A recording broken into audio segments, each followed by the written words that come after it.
One important physical vector is the displacement, delta r, which is equal to the difference between two position vectors, okay, which I will draw here. Here's my origin, and I'll have RA point to point A, and RB point to point B,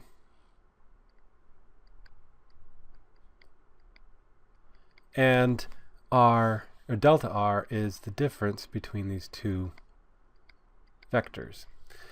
Now, how do I know it points this way and not the other way? Well, probably the best way to see that is to rearrange this equation a little bit and write that RB is equal to RA plus delta r. Right? I just throw the RA over here. And so what this tells us is I go from the origin to point A, add on delta r, and I am at point B. So you can see that it points from the tip of this one to the tip of this one. Written in component form, delta r is equal to the sum over I. I'm going to use Taylor's preferred summation form here, of RB sub I, so the ith component of RB, minus the ith component of RA, times the ith unit vector. So I'm going to subtract off, say, the x components, and that's how much delta r points in the x direction, and so on and so forth. Now, one question you could ask is that since the position vectors we know depend on the choice of origin, here I'll draw a different origin. I'll draw the origin over here.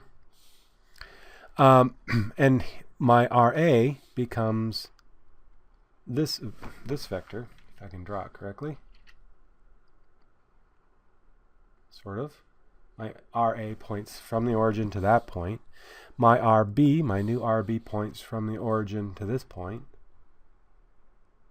See, they change in magnitude and direction, but notice that delta r, the vector that joins the tip of A to the tip of B, still is exactly the same in magnitude and direction. So delta r is independent of the choice of origin. And that alone makes it a very useful and important physical parameter, physical variable. Unlike the position vectors, which depend on the choice of origin, the displacement does not. And as we know, all physics has to be the same regardless of the choice of origin.